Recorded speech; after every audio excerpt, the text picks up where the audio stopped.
오늘 말씀은 예수님이 이제 십자가에 못 박히시고 무덤에 장사 지낸 내용이 기록이 되고 있습니다. 근데 마지막 그 예수님의 그 장례를 치룬 숨어있던 두 제자가 이 요한복음에 소개를 하고 있습니다. 자, 오늘 거기 그 예수님이 무덤에 묻힌 때가 언제냐? 거기 보니까 안식일 전 준비일이다 이렇게 이야기합니다. 그래서 이제 이 유대인들의 그 간섭에는 안식일 전이면 이제 오늘로 말하면 금요일이 되겠죠. 토요일 이제 저녁부터 시작해가지고 이제 금요일 저녁부터 시작해서 토요일까지 이제 안식일을 그들은 지킵니다. 예, 안식일 준비일이니까 그 저녁 전에 이제 이 시체를 두는 것을 그 당시 이제 간섭으로는 그걸 부정 타는 걸로 안식일 전에 다 일들을 마쳐야 된다. 특히 이제 장례 같은 경우에 그러면 이제 그들은 예를 들어서 제수들이 십자가에 이제 못이 박혔다. 그럼 죽으면 그냥 그날 바로 처리를 해버렸어요. 그러면 이제 실제로 그 로마 법에서는 십자가를 못 박는 이유가 있죠. 물론 이제 제수니까 엄하게 다스려서 오랫동안 고통을 당하고 죽도록. 그리고 십자가에 이제 못을 박아 세워놓으니까 지나가는 사람들이 이제 보죠. 막 고통하고 그 처참한 죽음을 보면서 그들은 이제 우리가 로마에 대항해서 싸우면 안 되겠다. 이 경각심을 불어넣어주기 위해서 십자가형을 취했단 말입니다. 근데 유대인들의 입장에서는 그 안식일 하나님 앞에 아주 큰 여기 이제 날이라고 이야기하잖아요. 그런 것들을 보면은 부정탄다. 죽은 시체를 오랫동안 두고 그 보고하는 것은 안 좋다. 그래서 사람을 보내 가지고 그 빌라도에게 이야기합니다. 그 빨리 다리를 꺾은 후에 그 시체를 빨리 치워 주시오. 어떻게 보면 유대인들 입장에서는 보기도 싫으니까 빨리 안식일 전에 치워달라. 그래서 군인들이 가서 예수와 함께 못 박힌 두 행악자들의 다리를 꺾습니다. 그럼 다리를 꺾는다는 게 이제 왜 다리를 꺾느냐 하면 이것이 마지막 이제 죽음을 확인하는 것이 됩니다. 그래서 우리 대개 이제 십자가에 여러분들이 못 박힌 그 예수님의 모습을 보면은 그 당시 이제 그 십자가에 사람을 그 못을 박잖아요. 그리고 세웁니다. 그럼 사람의 무게가 있잖아요. 몸무게 많은 사람들은 뭐 바로 이제 그 몸 자체가 처져 버릴 거잖아요. 뭐 손에다가 못을 박고 다리에 못을 박는다고 해도 처지지 않기 위해서 그 왜 처지지 않게 할까요? 오랫동안 고통을 당하도록. 그래서 아래에 있는 이제 발 부분에는 약간 이제 발판 같은 그 우리가 예수님의 그 십자가상에 그 못 박히신 걸 보면 그림 그린 것 이제 중에 어떤 이제 그림에는 그냥 십자가에 못 박은 게 아니고 아래에다가 나무를 대요. 발 아래다가 비스듬하게 나무를 대가지고 그 위에 다리 두 발을 모아가지고 그 못을 박습니다. 그러면 힘이 이제 아래로 쏠리니까 못 자체면은 어떤 경우에는 빠질 수도 있고 아래에다 약간 발판을 해놓으면은 그 몸 힘을 지탱할 수 있겠죠. 그렇게 해서 빨리 죽지 않고 오랫동안 고통을 당하면서 서서히 죽게 만드는 것입니다. 그러면 이제 죽었어요. 확인이 됩니다. 그러면 이제 제일 먼저 하는 게 뭐냐 하면은 그 또 십자가의 높이가 있잖아요. 그럼 이제 큰 나무 방망이를 가져와 가지고 군인들이 다리를 꺾습니다. 그럼 우리가 올라가 가지고 뭐 손으로 꺾을 수 없잖아요. 그 큰 나무 망치를 가지고 무릎을 내치는 겁니다. 그냥 보고 사람이 이제 의식이 있잖아요. 막 고통하면서 그리고 몸은 아직 살아 있단 말이에요. 오랫동안 그게 이제 그 박혀 있으니까 그러면 이제 무릎을 칩니다. 그러면 무릎을 치면 다리가 꺾이는 거예요.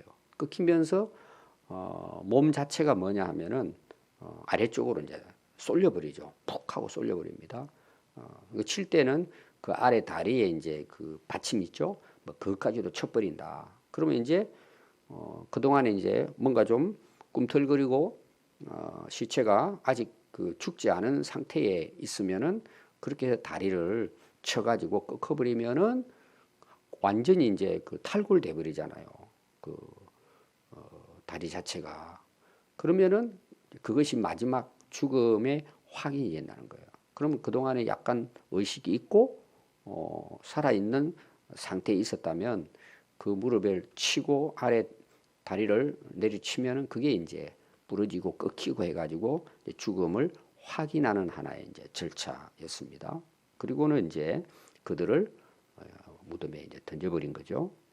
근데 이제 예수님께 와서 이제 예수님을 이제 다리를 꺾으려고 하니까 이미 몸이 다 처져가지고 돌아가신 거예요. 그래서 다리를 꺾지 않고 예수님은 어떻게 하느냐? 34절에 보니까 군인이 창으로 옆구리를 찌르니 피와 물이 나오더라 그랬어요. 예수님의 이제 마지막 죽음을 확인한 거죠. 그리고는 창으로 한번 이제 푹 찌르니까 그 이제 안에 있는 예수님의 물과 피가 다 쏟아졌더라. 그렇게 해서 이제 예수님의 죽음을 그들은 이제 확인을 했습니다. 그 당시 이 내용에 대해서 36절에 보면은 이 일이 일어난 것은 즉 그 뼈가 하나도 꺾이지 아니하리라 한 그 성경이 응하였다. 요한은 오늘 이제 두 가지로 이야기합니다. 예수님의 그 십자가의 죽음의 그 내용 중에 특별히 예수님은 군인들이 구약의 성경을 알겠습니까? 로마의 군인들이 구약의 말씀에 다리를 꺾지 않았다 했으니까 우리 꺾지 말자. 이 말씀도 시편에 나옵니다. 또 그 출애굽기라든지 이런 내용에도 이제 어린 양을 잡을 때 이런 말씀들이 기록이 되고 있습니다. 요한은 예수님의 그 죽으심에 대한 것도 성경이 그에서 이미 예언한 것이 그대로 이루어진 것이다. 이걸 이제 강조를 합니다. 성경에 예언된 말씀을 이루게 하기 위해서 예수님께 돌아가셨다. 그러니까 그렇게 예수님 돌아가신 것이 성경의 예언대로 이루어진 것이다. 그래서 요한은 두 가지론을 이야기합니다. 37절에도 다른 성경에 또 그들이 그 찌른 자를 보리라. 예수님의 죽으심에 대한 것이 예언되어진 것을 여기에서 이제 하나의 메시아인 것을 이제 요한은 증거하고 있는 그런 이제 내용을 볼 수가 있습니다. 그러면 뼈를 꺾지 않고 찌른 자가 보리라 이런 이제 내용들은 결국은 뭘까요? 오늘 35절을 한번 보십시오. 이를 본 자가 증언하였으니 뭘 증언했을까요? 십자가에 돌아가신 것에 대해서 확실하게 그 증언이 참이라 그가 자기의 말하는 것이 참인 줄 알고 다른 사람이 예수님이 우리를 대속해서 저렇게 십자가에서 완전히 피와 물을 쏟고 다 돌아가셨다. 그래서 다른 사람들로 하여금 예수님이 메시아인 것을 증언하기 위한 것이다. 왜 예수님에 대해서 이 목격자의 증언이 참이고 이걸 통해서 많은 사람들이 믿게 하려 함이라고 했을까? 자, 그 당시 본 사람들은 알겠죠. 예수님의 죽음은 완전한 죽음이죠. 물과 피를 다 쏟았다. 지금 이야기하고자 하는 것은 두 가지예요. 예수님은 완전히 돌아가셨다. 목격자들이 보는 앞에서. 완전한 죽음이에요. 근데 예수님이 돌아가시고 난 이후에 지금 요한은 90년대에 AD 90년경에 이걸 기록했다 그랬죠. 그 예수님이 돌아가신 때를 우리가 뭐 한 BC 한 30년으로 잡으면 그 이후에 제자들이 거의 2, 30년 지난 후에 세복음서를 기록을 합니다. 그리고 뭐요? 30년 가까이 지난 후에 요한이 이걸 기록하는 거예요. 그럼 그 안에 예수님의 죽음에 대해서 현장에 있는 사람들이 어떤 경우는 다 돌아가셨다고 볼 수 있어요. 그 요한이 기록을 할 때, 그럼 그 60년 지난 후잖아요, 예수님께서. 그러면 그 돌아가시고 난 이후에 예수님이 진짜 메시아냐? 뭐 이런 이야기들이 많이 있었을 거잖아요. 또 그 당시 이유로 해가지고 그 예수님은 어떻게 하나님의 아들이 십자가에 못 박아 죽을 수 있느냐? 그래서 이제 많은 신학들이 나옵니다. 그걸 뭐 가연설이라고도 하고 예수님은 하나의 환상적인 존재다. 실제로 육신을 가지고 있고 오지 않았다. 이상한 그런 이제 이단들도 있었고 사람들이 이제 속이는 거죠. 어떻게 예수님이 그 예수님은 십자가에 못 박혀 돌아가셨지만 그건 진짜가 아니다. 뭐 하여튼 이상한 이야기들이 그 당시에도 돌았단 말이에요. 요한은 그 마지막 복음서니까 이런 부분들에 대해서 확실하게 예수님의 죽으심과 예수님의 부활에 대해서 증언하고자 하는 목적을 가지고 요한은 기록을 했단 말입니다. 그러니까 이런 부분들을 좀 세밀하게 다른 복음서보다는 기록을 하고 있음을 알 수가 있습니다. 그래서 그 예수님의 다리가 꺾지 않고 물과 피를 다 쏟으시고 하는 것은 완전한 죽음을 통한 완전한 대속. 어제 우리가 말씀해 봤죠. 다 이루었다. 우리가 할 게 없다 이 말이에요. 완전히 우리를 위해서 십자가에 못 박혀 돌아가셨다. 그래서 민수기 그 9장 12절에 보면은 6월절 어린 양은 그 뼈를 하나도 꺾지 마라 율법을 지키라. 이렇게 이제 기록이 되어 있어요. 어린 양을 하나님께 이제 드리는데 그 다리를 꺾지 말라. 그럼 예수님이 지금 6월절 전날이잖아요. 앞에서 제가 이야기했습니다. 6월절의 어린 양과 같이 예수님은 우리 온 인류의 죄를 대속하기 위해서 돌아가신다. 요한도 그 어떤 시기도 그런 쪽으로 연결해서 기록을 했다고 볼 수 있죠. 그래서 이미 구약에 율법에도 꺾지 않는 것에 대한 말씀이 나온 것을 요한은 성경에 말씀한 것이 이루어지기 위한 것이다. 이렇게 이제 기록을 했습니다. 시편 34편 20절에도 나옵니다. 그 내용이 그 모든 뼈를 하나도 꺾지 아니하도다. 또 그 찌른 자가 볼 것이다에 대한 것은 스가랴서에 나옵니다. 12장 10절. 요한은 구약에 예언된 대로 하나님의 아들 메시아가 오셔서 실제로 그냥 십자가에 못 박히신 것이 아니고 이런 못 박히는 하나의 내용 가운데 하나하나도 이미 구약에 말씀한 말씀이 이루어졌다. 이걸 이제 강조를 하는 것입니다. 요한은 상당히 이제 구약에 대한 내용을 거의 뭐 꿰고 있다고 볼 수 있죠. 보통 사람 같으면 그런 건 뭐 모르잖아요. 근데 요한은 복음서를 기록하면서 예수님께 예언되어진 것이 예수님의 죽으심의 그 과정에도 다 이루어진 것이다. 그럼 뭘 이야기하려고 할까요? 예수님은 하나님의 아들이시고 우리의 메시아이시다. 그거 우리에게는 뭐예요? 완전한 대속을 이루셨다. 자기가 죽으심으로 어린 양의 희생의 제물처럼 완전히 드려지셨다. 이걸 이제 강조하려고 요한은 성경에 응한 말씀을 이렇게 기록을 한 것이죠. 38절부터 이제 42절은 예수님이 무덤에 묻히는 내용입니다. 요한의 좀 특이한 내용이라고도 볼 수가 있어요. 거기 보면 이제 예수님이 그렇게 해서 그 시체를 치워달라 이렇게 이야기했잖아요. 그러면 예수님의 시체를 누가 치워요? 누가 치워야 돼요? 만약에 이제 오늘날 그 우리 그 현대에 와서도요 이제 장례를 치릅니다. 특히 군인들. 또 이제 지금 미얀마 같은 경우에는 그 지금 독재가 시작이 됐잖아요. 군사 독재가. 그럼 이제 그 데모하는 사람들 죽이잖아요. 지금 뭐 한 700명 선을 죽였어요. 더 많을 수도 있습니다. 뭐 다 헤아릴 수 없으니까. 그러면 그들이 볼 때 이제 반란 시민이라 그러잖아요. 그들이 총살 당해가지고 쓰러져 있는데 그 시체 어떻게 치울 것 같아요? 장례를 잘 절차에 따라서 할 것 같아요. 그냥 구덩이 파가지고 이제 던져버릴 것 같아요. 그것도 사형수들이잖아요. 이 시체를 치워달라 그러면은 다리 꺾고 그 예수님의 시체를 만약에 누가 장례를 치르지 않으면 어떻게 될 것 같아요? 그냥 아무 뭐 웅덩이 같은 데 던져버리면 되겠죠. 구덩이 파가지고 군인들이 가서 그냥. 근데 바로 그때 두 인물이 나타나서 예수님의 장례를 유대인의 율법에 따라서 장례를 치르는 내용이에요. 그 첫 번째 인물이 아리마대에 살고 있는 요셉입니다. 성경에는 동명이인이 많이 나오는데 요셉이라는 이름도 몇 군데 나옵니다. 근데 소개를 하고 있어요. 이 요셉은 예수님의 제자입니다.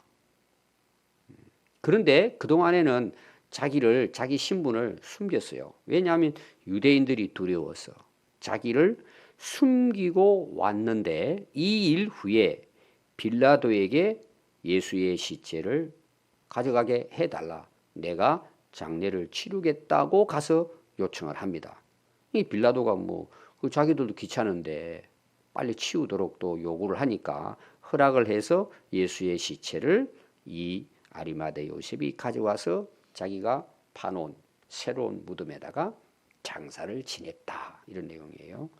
이 아리마대 요셉에 대해서는 다른 복음서에 다 이제 기록을 하고 있습니다. 이 아리마대 요셉을 소개하는 것을 다른 복음서에 보면은 특별히 이제 그 마가복음에 보면은 마가복음 15장 44절부터 쭉 이제 기록이 되고 있습니다. 거기에 이 아리마다 요셉 제자는 이제 어떤 인물인가? 그 마가복음 15장 43절 공회 회원이다. 공회 회원. 그래서 당돌이 빌라도에 가서 시체를 주시오. 그리고 공회 회원인데 존경받는 공회원이다. 이렇게 기록합니다. 마가는. 그리고 하나님의 나라를 기다리는 자다. 세 가지로 아리마대 요셉이 얼마나 훌륭한 분인가에 대해서 이야기합니다. 자, 당돌이라는 말을 마가가 기록을 했어요. 그러면 예수님 돌아가시고 이제 시체가 못에 박힌 상태에 군인들이 그 치워버려야 되는데 그걸 아리마대 요셉이 보고 있었단 내용이에요. 또 공회 회원이잖아요. 굉장히 높은 직책입니다. 그 당시로 보면은 자기를 이제 드러내는 거죠. 뭐 내가 예수의 제자다. 그 시체를 주셔야 하진 않았겠지만 당당하게 찾아가 가지고 근데 마가는 당돌이 이렇게 써요. 용기 있게 이 말이죠. 당당하게 가서 예수의 시체를 내가 가져가서 장례 치를 테니까 주시오. 요구를 했단 말입니다. 이 굉장한 이제 용기죠, 사실은. 잘못하면은 너도 그 같은 패거리냐? 너 진짜 그 제자냐? 그러면 지금 유대인의 공회원이잖아요.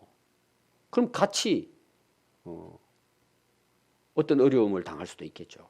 근데 당돌이 가서 예수님의 시체를 그가 가지고 가서 이제 장사를 지냈습니다. 마태복음 27장 57절에는 마가 요한이 기록하지 않은 내용이 나옵니다. 그는 부자라 그랬어요. 오늘 말하면은 뭐 상당히 많은 재산을 가지고 있는 집안이에요. 공예 회원이죠. 사람부터 존경을 받죠.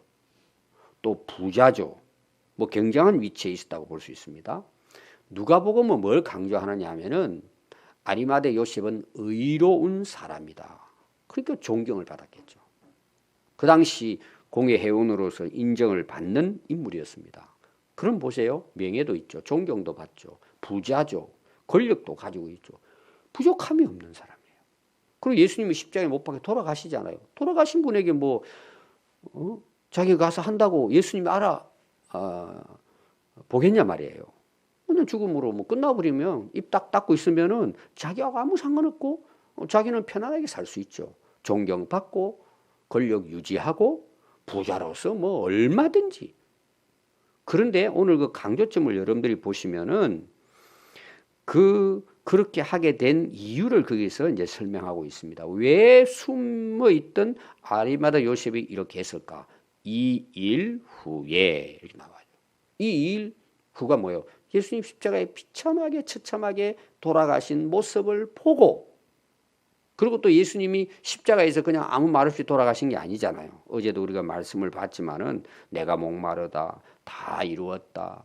또 어머니 마리아를 요한에게 맡기고 이런 이제 내용들을 예수님께서 십자가상에서 말씀하시는 그런 모습을 보고 결국은 뭐예요? 메시아인 걸 확실히 알고 뭐예요? 그 예수님의 죽음은 또 자기를 위한 죽음이잖아요. 예수님의 그 십자가의 마지막 돌아가시는 현장에서 그 모습을 보면서 아리마대 요셉은 어떤 경우 자기를 다 내려놨다고 보는 거예요. 예수님이 나를 따라오려거든 자기를 부인하고 자기 십자가를 지라 그랬잖아요. 그럼 자기 부인이 뭘까요? 지금 아리마대 요셉이 숨긴 이유가 있겠죠. 오늘 이야기가 유대인들에게 이야기해서 만약에 발각이 되면 자기가 어떻게 될지 모르니까 두렵잖아요. 이게 이 두려움 때문에 항상 예수님을 믿었긴 했지만 불안하겠죠. 야, 언제 내가 발각이 될까? 그럼 왜 그걸 두려워했을 것 같아요? 여러 가지 이유가 있을 것입니다. 자, 부자입니다. 공의 회원입니다. 어려운 자로 다 존경받고 있습니다. 모든 걸 다 얻은 거예요. 이거 다 뭐예요? 포기해야 되는 거예요. 이럴 수 있는 거예요. 또 뭐까지일까요? 죽음까지도 각오해야 될 내용들이 있겠죠. 자기 나름대로. 이게 두려운 거예요. 이걸 내려놓는 게 굉장히 어려운 거예요. 근데 예수님이 나를 위해 십자가에 돌아가신 그 모습을 보면서 뭐예요? 자기도 예수님 뒤를 따르는 거죠. 다 포기했다는 내용이에요. 그동안 그것이 자기 인생이었다면 그걸 다 내려놨다는 내용이에요. 여러분 우리가 진짜 예수님을 따르는데 어려움이 뭐예요? 가장 어려우면 이런 부분이 실제로는 다 포기해야 되잖아요. 이게 쉽지 않아요. 오늘 여러분 사회에서 일어나는 거의 대부분은 뭘까요? 내려놓지 못하는 것 때문에 어려운 거예요. 그리고 또 그것 때문에 뭐예요? 사회적인 혼란이 오는 거예요. 다 그래요. 대통령부터 시작해가지고 인간이 살아가는 사회 속에서 왜 많은 문제들이 생겨날까? 자기를 내려놓지 못하는 거예요. 우리 지금 그 살아가는 현장이에요, 이게. 세 가지입니다, 세 가지. 자기 자존심, 자기 명예, 자기 가진 것. 사람들로부터 내가 지금까지 인정받고 있고 이런 걸 포기하고 내려놓는다는 게 이게 쉬운 게 아니에요. 십자가를 지고 예수님을 따른다는 것은 이런 모습이에요. 아리마대 요셉 같은 것. 당돌하게 그것도 뭐예요?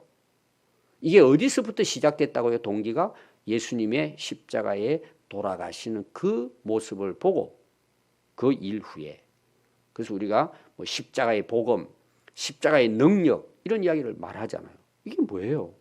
그것이 바로 나를 위한 거예요. 내가 죽어야 할 그 십자가에 예수님 대신 못 박히신 거예요. 내가 피를 쏟고 내가 물을 쏟고 내가 고통을 당하고 내가 내 죄 때문에 십자가에 못 박혀도 뭐 한두 번 박혀야 되겠어요. 그 죽음을 정말 예수님께서 대신 돌아가 주셨다. 그리고 이제 뒤에는 부활이 나오겠죠. 거기에 대한 믿음의 확신을 가질 때 뭐예요? 우리는 이런 것도 뭐예요? 용기 있게 포기하고 또 두려움에서 당돌하게 확신을 가지고 살아갈 수 있는 거죠. 여러분 우리가 정말 십자가를 알면 이런 능력이 우리한테 이제 나타나게 되겠죠. 또 하나의 이제 인물이 니고데모입니다. 근데 니고데모를 요한은 이렇게 소개했어요. 일찍이 앞에 일어나죠. 요한복음 3장에 나옵니다. 우리가 어떻게 해야 구원을 받습니까? 그도 나야 된다. 물과 성령으로. 이렇게 해서 이제 니고데모가 밤에 예수님 찾아온 이야기를 합니다. 니고데모도 예수님 제자였다는 거예요. 그래서 모략과 침향 섞은 것을 가지고 와서 유대의 장례의 법대로 향품과 함께 세마포를 싸서 예수님을 장사를 지냈다. 니고데모도 뭐예요? 동일한 아리마대 요셉처럼 예수님의 죽으심을 보고 자기도 함께 예수님의 장례를 치렀습니다.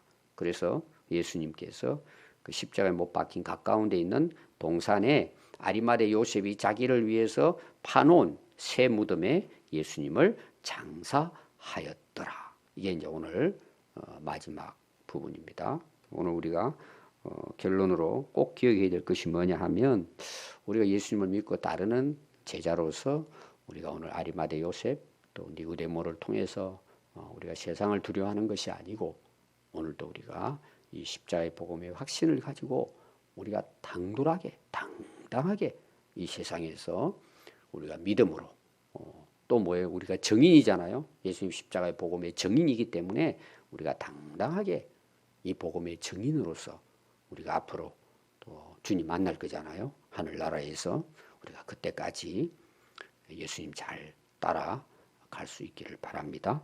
기도하겠습니다.